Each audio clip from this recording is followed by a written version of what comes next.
Hi అండి, అందరికీ నమస్తే. మనకి 2024లో మహాశివరాత్రి అనేది ఎప్పుడు వస్తుంది అనేది ఈ వీడియోలో తెలుసుకుందాము. ముందుగా మనకి మాఘమాసంలో కృష్ణపక్ష చతుర్థి అర్ధరాత్రి వ్యాప్తి చెంది ఉన్న రోజునే మనం మహాశివరాత్రిగా పరిగణిస్తాము.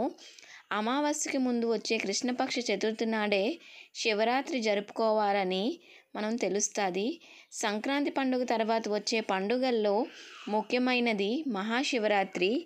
అన్ని పండుగలు పగటిపూట జరుపుకుంటే ఈ పండుగ మాత్రం రాత్రిపూట జరుపుకుంటాము. మహాశివరాత్రి రోజున అర్ధరాత్రి 12 గంటలకు జ్యోతి స్వరూపుడైన శివుడిని లింగ రూపంలో దర్శనమిచ్చే పవిత్ర పర్వదినం కాలం ఈ శివరాత్రి. శివరాత్రి అంతా మనం పగలు ఉపవాసం ఉండి మనసును దైవచింతను గావిస్తూ రాత్రి సమయాల్లో శివుని అనుగ్రహం కొరకు నిద్రపోకుండా జాగరణతో మేలుకొని భక్తి శ్రద్ధలతో అభిషేకాలు, పూజలు, భజనలు చేస్తారు. అందుచేతే శివరాత్రిగా పిలువబడుతుంది. ఇది హిందువులకి అత్యంత ముఖ్యమైన పండగ. ఎంతో గొప్ప పర్వదినంగా కూడా జరుపుకుంటారు.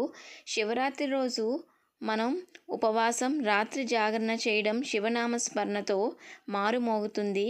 అయితే ఈ 2024లో శివరాత్రి మనకి మార్చ్ 8 త్రయోదశి తిథి వచ్చేసి శుక్రవారం రాత్రి 8:12 ప్రారంభమయ్యి మార్చ్ 9, 2024 సాయంత్రం 5:55 ముగుస్తుందండి.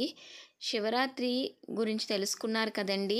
అలాగే మన ఛానల్లో ముఖ్యమైన రోజులు, పూజల గురించి వీడియోస్ అయితే ఉంటాయండి, ఒక్కసారి చూడండి. అలాగే థ్యాంక్ యూ సో మచ్ అండి వీడియో ఇంతవరకు చూస్తున్నందుకు. మరొక మంచి వీడియోతో నేను మీ ముందుకు వస్తాను. నమస్తే. థ్యాంక్ యూ సో మచ్ అండి. బాయ్ అండి.